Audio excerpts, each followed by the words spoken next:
اعوذ باللہ من الشیطان الرجیم بسم اللہ الرحمن الرحیم لیس البر ان تولوا وجوہکم قبل المشرق والمغرب۔ یہ آیت قرآن مجید کی اس اعتبار سے عظیم ترین آیت ہے۔ نیکی کی حقیقت کیا ہے، اس کی جڑ کیا ہے، بنیاد کیا ہے، اس کی روح کیا ہے، اس کے مظاہر کیا ہے، مظاہر میں اولین شے کون سی ہے، ثانین کون سی ہے، ثالثاً کون سی ہے، اور اس پر ایک پورا علم الاخلاق جو قرآن کا ایک مکمل کتاب تصنیف کی جا سکتی ہے۔ ایتھکس، قرآنک ایتھکس کے لیے یہ آیت ایک یوں سمجھیے کہ جڑ اور بنیاد ہے۔ لیکن یہ سمجھ لیں کہ یہ آیت یہاں آئی کیوں ہے۔ پس منظر میں وہی تحویل قبلہ بھی ہے۔ تحویل قبلہ کے 4 رکوع 15، 16، 17، 18 یہ تو سالڈ ہے۔ اس سے پہلے 14ویں رکوع میں آیت تھی للہ المشرق والمغرب فأینما تولوا فثم وجہ اللہ۔ ادھر بھی پھر اتنی آیتیں چھوڑ کر پھر گئی لیس البر ان تولوا وجوہکم قبل المشرق والمغرب۔ نیکی یہی نہیں ہے کہ تم اپنے چہرے مشرق اور مغرب کی طرف پھیر دو۔ یہ نہیں کہا یہ نیکی نہیں ہے، نیکی یہی نہیں ہے، یہ بھی نیکی ہے۔ جو ظاہر ہوگا نیکی کا وہ بھی نیکی ہے، لیکن اصل سے اس کا باطن ہے۔ باطن صحیح ہے، نیک ہے تو حقیقت میں نیکی نیک ہے، ورنہ نہیں۔ وَلَٰكِنَّ الْبِرَّ، بلکہ نیکی تو اس کی ہے۔ اب یہاں سے شروع ہوا جو نیکی کی جڑ ہے، بنیاد ہے۔ مَنْ آمَنَ بِاللَّهِ وَالْيَوْمِ الْآخِرِ وَالْمَلَائِكَةِ وَالْكِتَابِ وَالنَّبِيِّينَ۔ سب سے پہلے ایمان، تاکہ تصحیح نیت ہو جائے۔ یہ جو ایمان لائے اللہ پر، یعنی جو نیکی کر رہا ہے صرف اللہ سے اجر کا طالب ہے۔ وَالْيَوْمِ الْآخِرِ، اور قیامت کے دن پر کہ اس کا کوئی اجر دنیا میں نہیں، صرف آخرت میں مطلوب ہے۔ ورنہ آدمی سوداگری کرے، دکانداری کرے، کپڑا بیچے، کچھ اور بیچے، دین تو نہ بیچے۔ دین کا کام کر رہا ہے تو اس کے لیے سوائے اخروی نجات کے اور سوائے اللہ کی رضا کے کوئی اور شے مقصود نہ ہو۔ والملائکۃ والکتاب والنبیین، اور ایمان لایا فرشتوں پر اور کتابوں پر اور انبیاء پر۔ یہ تینوں مل کر ایک یونٹ بنتے ہیں۔ فرشتہ لایا دین، کتاب بن گئی اور انبیاء پر آئی وہ کتاب۔ ایمان بالرسالت کا تعلق نیکی کے ساتھ یہ ہے کہ نیکی کا ایک مجسمہ تمہارے سامنے رہے، آئیڈیل، اسوہ۔ ایسا نہ ہو کہ اونچ نیچ ہو جائے۔ نیکیوں میں بھی ایسا ہوتا ہے، کوئی جذبات میں ایک طرف کو نکل گیا، کوئی جذبات میں ایک طرف کو نکل گیا۔ اس گمراہی سے بچنے کی ایک ہی شکل ہے کہ ایک مجسمہ مکمل، ایک اسوہ کاملہ سامنے ہو جس میں معتدل ہو تمام چیزیں، اور وہ ہمارے لیے اسوہ کاملہ محمد الرسول اللہ کی شخصیت ہے۔ نیکی کے ظاہر کے لیے ہم انہیں معیار سمجھیں گے، جو شے جتنی ان کی سیرت میں ہے اس سے زیادہ نہ ہو، اس سے کم نہ ہو۔ کوشش یہ ہو، آئیڈیل یہ ہو کہ بالکل انسان حضور صلی اللہ علیہ وسلم کے اسوہ کاملہ کی پیروی کرے۔ وَلَٰكِنَّ الْبِرَّ مَنْ آمَنَ بِاللَّهِ وَالْيَوْمِ الْآخِرِ وَالْمَلَائِكَةِ وَالْكِتَابِ وَالنَّبِيِّينَ وَآتَى الْمَالَ عَلَىٰ حُبِّهِ ذَوِي الْقُرْبَىٰ وَالْيَتَامَىٰ وَالْمَسَاكِينَ وَابْنَ السَّبِيلِ، اور دیا اس نے مال یا دے وہ مال اس کی محبت کے علی الرغم، علی حبہ اللہ کی طرف نہیں ہے، علی حب المال، علی الرغم مال محبوب ہے پھر بھی وہ خرچ کر رہا ہے، ذوی القربہ قرابت داروں پر، والیتامى یتیموں پر، والمساکین محتاجوں پر، وابن السبیل مسافر پر، والسائلین اور مانگنے والوں پر، وفی الرقاب اور لوگوں کی گردنیں چھڑانے میں۔ گویا کہ نیکی کے مظہر میں اولین مظہر یہ ہے انسانی ہمدردی۔ اگر یہ نہیں ہے تو نیکی نہیں ہے۔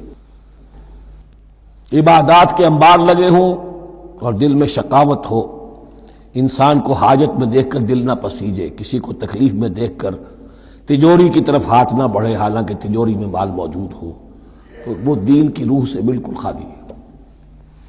یا آپ سورہ آل عمران میں پڑھیں گے لن تنالوا البر حتى تنفقوا مما تحبون، تم نیکی کے مقام کو پہنچ ہی نہیں سکتے جب تک کہ خرچ نہ کرو اس میں سے جو تمہیں پسند ہے۔ جس سے طبیعت گھبرا گئی، اکتا گئی، کپڑے میں جو بوسیدہ ہو گئے وہ دے دیے، حاتم طائی کی قبر کو لات مار دی، وہ نہیں، جو شے پسند ہے اگر اس میں سے نہیں دیتے تو نیکی کو پہنچ بھی نہیں سکتے، تمہیں ہوا بھی نہیں لگے گی۔ وَأَقَامَ الصَّلَاةَ وَآتَى الزَّكَاةَ، دیکھیے نماز اور زکوٰۃ اب آ رہے ہیں۔ یہ ہے حکمت دین کہ ایک ہے روح دین، وہ ہے ایمان، اور جو اس کے مظاہر ہے، مظہر اول انسانی ہمدردی، نمبر دو ہے پھر نماز اور زکوٰۃ، اور یہاں زکوٰۃ کو علیحدہ ذکر کیا ہے، اور اس آیت کا حضور نے حوالہ دیا ان فی المال لحق سوى الزکاۃ۔ دیکھو کچھ لوگوں نے سمجھا بس ہم نے زکوٰۃ نکال دی تو حق ادا ہو گیا پورا، بڑی بے وقوفی ہے۔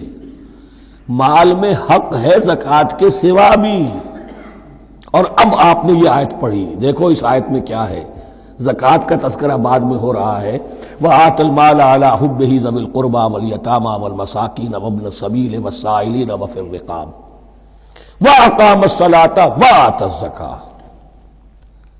اس کی کیا حکمت ہے کہ ایمان کو تر و تازہ رکھنے کے لیے نماز ہے، اقم الصلاۃ لذکری، اور انسانی ہمدردی میں مال خرچ کرنے کے جذبے کو پروان چڑھانے کے لیے، برقرار رکھنے کے لیے زکوٰۃ ہے۔ اتنا تو دو نا کم سے کم، بوتل کا منہ تو کھلے، کارک تو نکلے اس کا۔ اگر بوتل کا کارک نکل جائے گا تو شاید اس میں سے کچھ شربت اور بھی نکل آئے، تو زکوٰۃ ہے تو کارک کے مانند 2.5% ہے، کیا ہے، لیکن یہ کہ اس سے پھر کچھ اور بھی نکلے گا۔ جو زکوٰۃ بھی نہیں دیتا اس نے کیا کرنا۔ وَالْمُوفُونَ بِعَهْدِهِمْ إِذَا عَاهَدُوا، اور وہ کہ جو اپنے عہد کو پورا کرنے والے ہیں جب کوئی عہد کر لیں۔ سب سے بڑا عہد اللہ سے کیا، لَسْتُ بِرَبِّكُمْ قَالُوا بَلَىٰ۔ پھر عہد شریعت کا ہے کہ جو ہم نے کیا اللہ کے ساتھ، پھر آپس میں جو بھی معاہدے ہو جائیں، اور معاملات انسانی سارے کے سارے معاہدات کی شکل میں۔ شوہر اور بیوی کا معاملہ بھی ایک معاہدہ ہے، marriage is a social contract. شوہر کی ذمہ داریاں ہیں، اس کے فرائض ہیں، بیوی کی ذمہ داریاں اس کے فرائض ہیں، شوہر کے حقوق ہیں، بیوی کے حقوق ہیں۔ پھر جو بھی امپلائر امپلائی ریلیشن شپ ہے، معاہدہ ہے، کانٹریکٹ ہے۔ جو ہمارا آپ کا پولیٹیکل سسٹم ہے وہ بھی معاہدوں کے اوپر مبنی ہے، بڑا بزنس جو ہے وہ کانٹریکٹ میں چلتا ہے۔ تو اگر ایک چیز پیدا ہو جائے کہ جو عہد کر لیا ہے اسے پورا کرنا ہے، تو ساری اسٹریم لائننگ ہو جائے گی تمام معاملات کی۔ وَالْمُوفُونَ بِعَهْدِهِمْ إِذَا عَاهَدُوا وَالصَّابِرِينَ فِي الْبَأْسَاءِ وَالضَّرَّاءِ وَحِينَ الْبَأْسِ، اور خاص طور پر صبر کرنے والے فقر و فاقہ میں، جنگ کی حالت میں اور تکلیف میں۔ یعنی ایک نیکی ہے بدھ مت کے بھکشوؤں کی نیکی، ایک نیکی یہ ہے، یہ نیکی باطل کو چیلنج کرتی ہے، یہ نیکی خانقاہوں تک محدود نہیں ہوتی، یہ نیکی صرف انفرادی سطح تک محدود نہیں رہتی۔ جو نیکی اللہ چاہتا ہے وہ یہ ہے کہ اب باطل کا سر کچلنے کے لیے میدان میں آؤ، اور جب باطل کا سر کچلنے کے لیے میدان میں آؤ گے تو خود بھی تکلیفیں اٹھانی پڑیں گی۔ صحابہ کرام کو بھی جانیں دینی پڑی ہیں، سینکڑوں صحابہ نے جام شہادت نوش کیا۔ تو آخری چوٹی کیا ہے؟ گویا کہ سمم بونم جس کو کہتے ہیں ایتھکس کے اندر، کہ اس نظریہ اخلاق میں سب سے اونچی منزل کون سی ہے؟ وہ سمم بونم جو ہے اسلام کا، والصابرین فی البأساء والضراء وحین الباس ولا تقولوا لمن يقتل فی سبیل اللہ اموات بل احیاء ولکن لا تشعرون۔ وہ آیت یاد کر لیجیے، اولئک الذین صدقوا، یہ ہیں لوگ جو سچے ہیں۔ دعوت و نیکوکاری کا بہت سو کو ہے، یہ ہیں وہ لوگ کہ جو سچے ہیں۔ وَأُولَٰئِكَ هُمُ الْمُتَّقُونَ، اور یہی حقیقت میں متقی ہیں۔ تمہارے ذہنوں میں کوئی اور نقشے بیٹھے ہوئے ہیں، کوئی لباس ہے، وضاقتہ ہے، بس یہ بڑا متقی آدمی ہے۔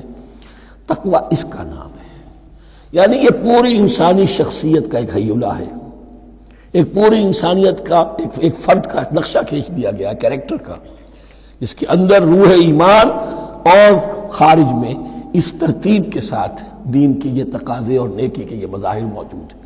اللہم ربنا اجعلنا منہم، اللہم ربنا اجعلنا منہم۔